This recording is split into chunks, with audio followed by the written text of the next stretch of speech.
You hear in the diagnosis, you hear that big C word, and I think a lot of times people don't hear anything beyond that.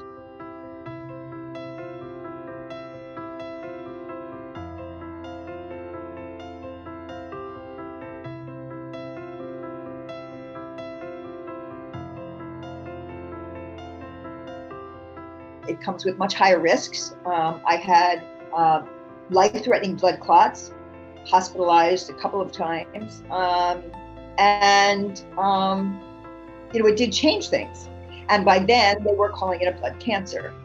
So at that point, I still really didn't tell very many people in my life.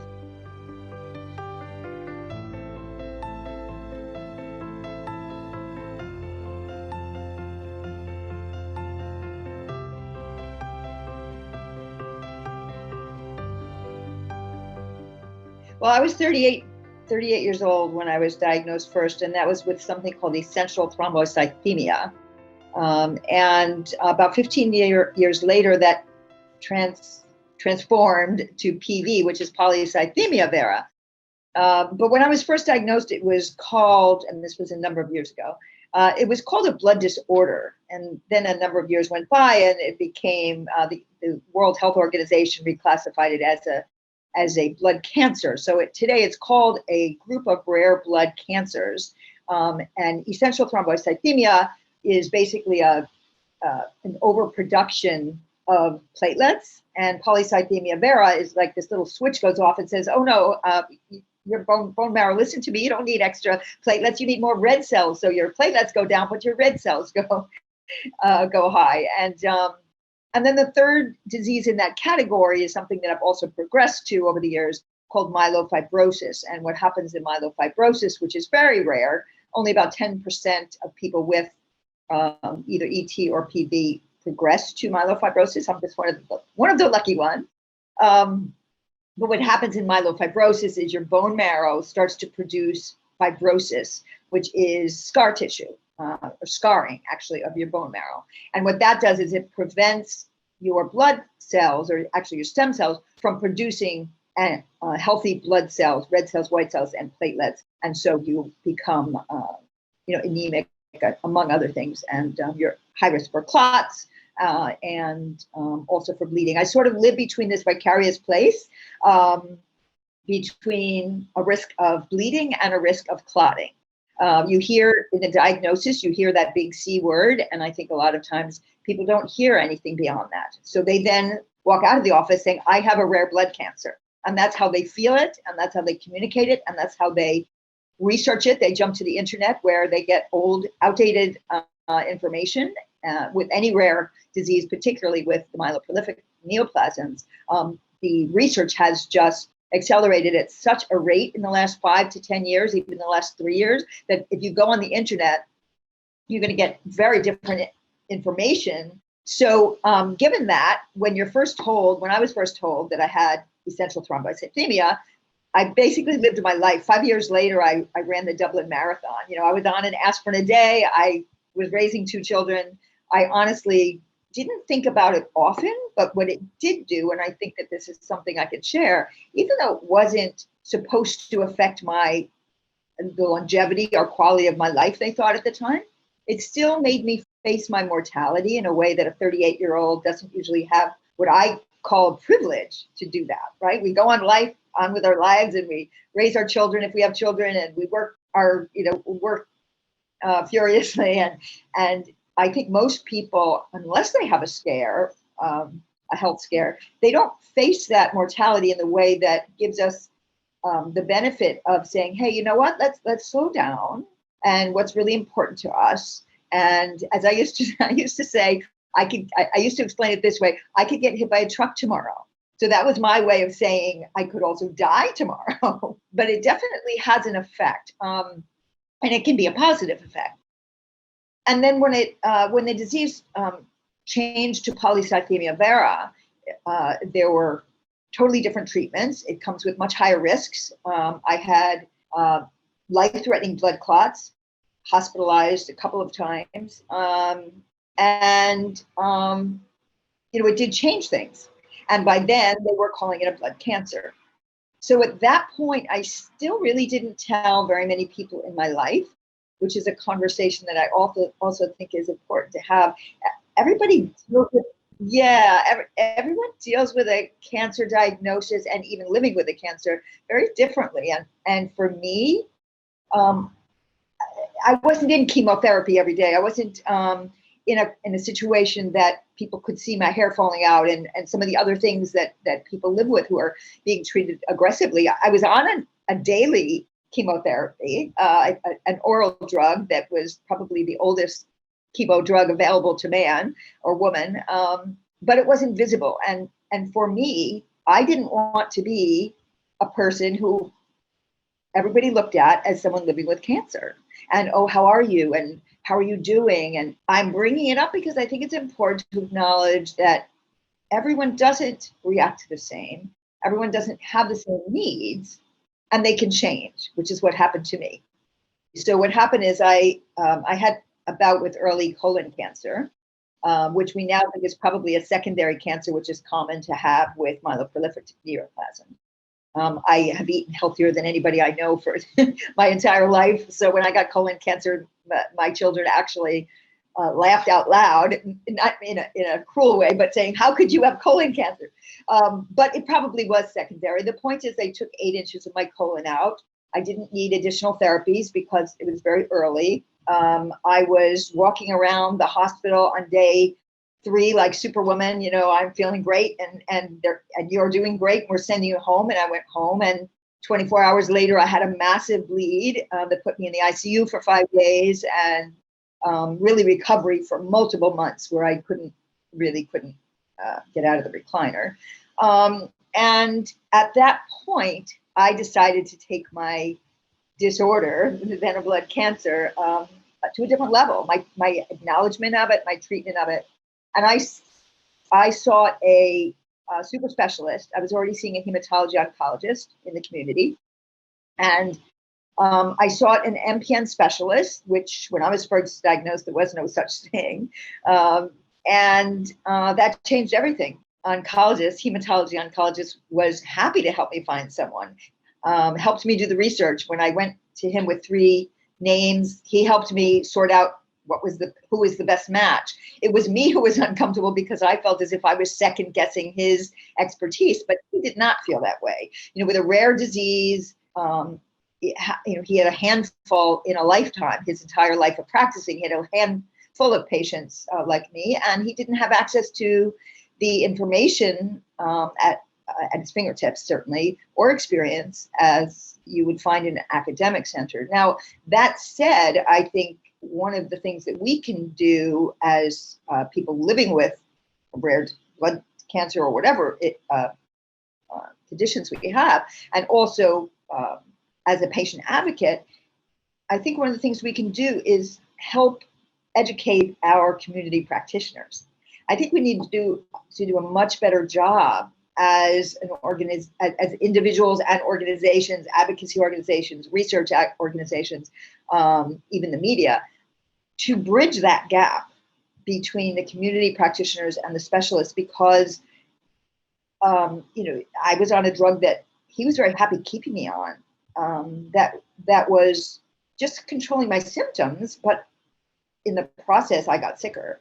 And we now know that, in particular for myelofibrosis, it's not just about symptom management. It's you need to look at more than just your blood counts, which is the typical thing that someone outside of an academic institution is going to do. They're going to look at your blood counts. I would go to see him, and he would say, "Wow, you look great. Your blood counts are great. See me in another 3 months." And of course, that's not the answer, because all that time my bone marrow was producing fibrosis, and so from there, I realized the high risk that I was at. They did a bone marrow biopsy and found I had myelofibrosis, which is the dreaded of the 3 MPNs, is the most life-threatening.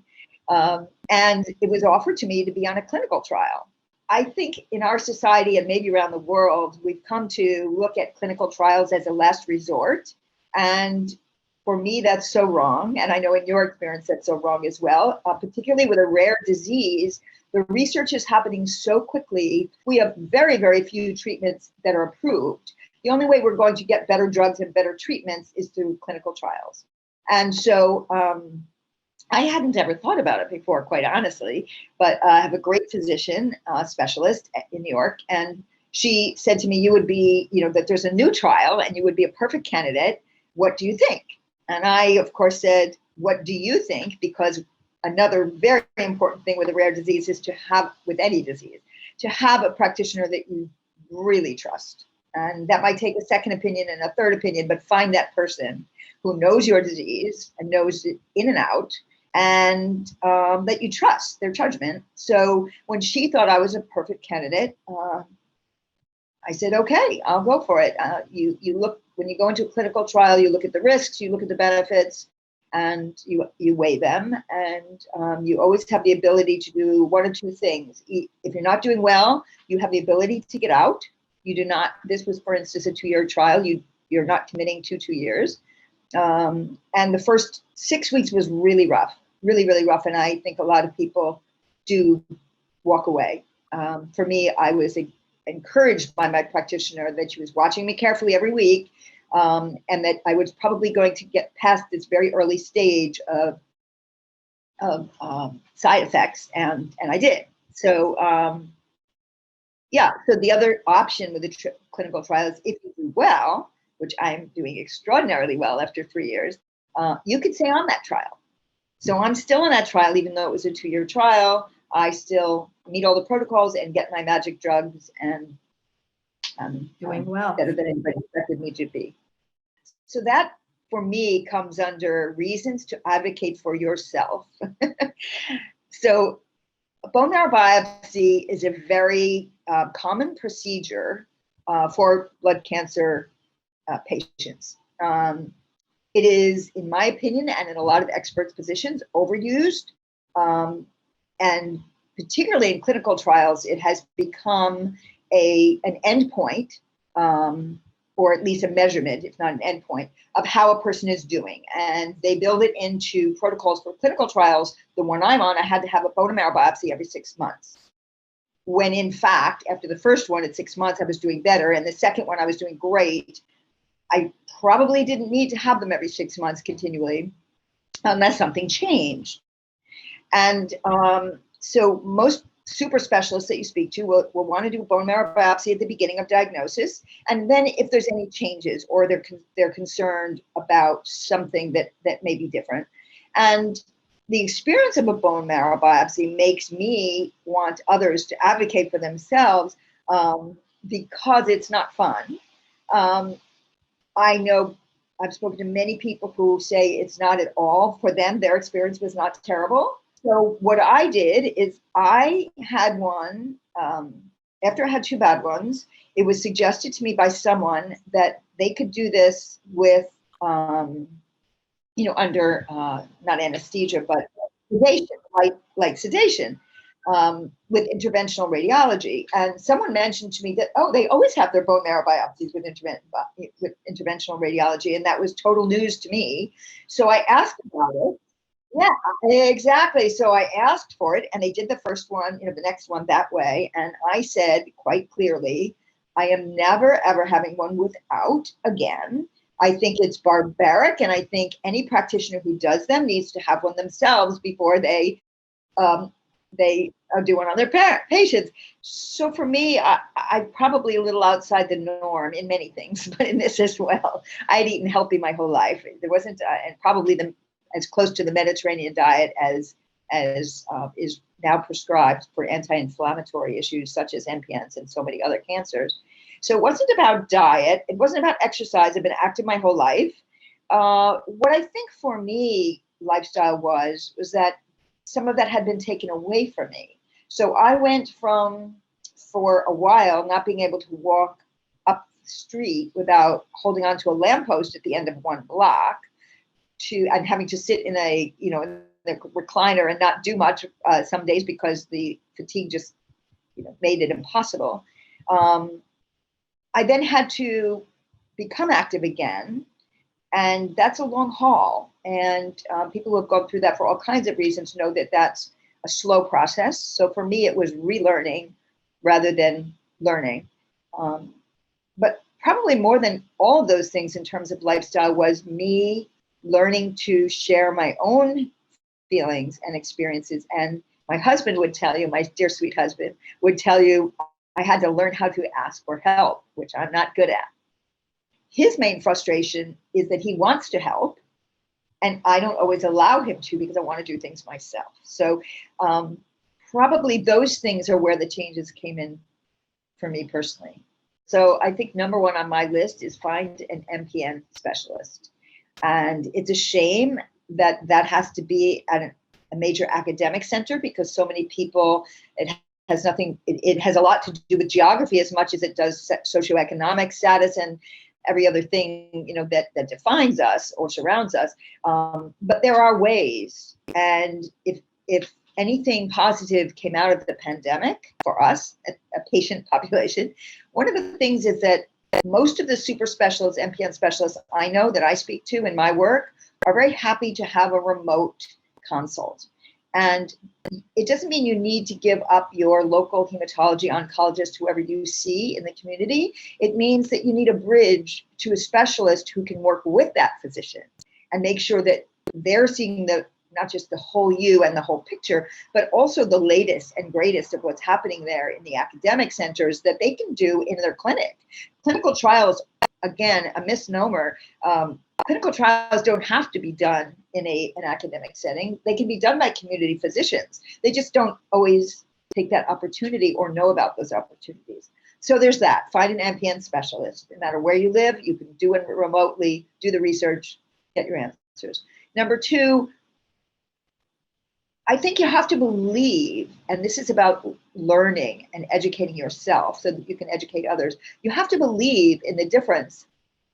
As I said before, it's sort of like fact-based hope, as I like to call it. The facts are different now than they were even 3 years ago. This is a chronic condition. This is not an acute condition where you can cut it out, radiate it out, be in remission, and go through life fine. This is something you're likely to live with. And because of that, you need to be educated, and your hope comes from your hope will come from how fast things are changing and how many new answers there are out there, new medications, new treatments. And the more you learn, I think you will start to believe that there really is a difference between chronic and acute cancer, and that many cancers today, because of our advancements in science, many cancers that were known as killers just a few decades ago are now chronic because people can be treated and live a good long life. So that, and the last thing on my list is advocacy, and I touched on that before. Be your best patient advocate yourself is your best patient advocate. And for instance, the bone marrow biopsy is a perfect example. You have to say that that's what you want. I want my bone marrow biopsy with interventional radiology. The other thing is I have very tiny veins and they roll, and just getting blood work done, which I have to do every 3 weeks, is an emotional chore because sometimes it takes them 6 or 8 sticks. So it's not the pain of it, it's the stress of it, right? So I've learned, so an IV is always really stressful for me. So when I go into any procedure, I say right from the get-go, I want an IV specialist because I don't want you to feel the stress of having to stick me 8 times. It's going to hurt you more than me, which it does, And so you need to learn the things to advocate for.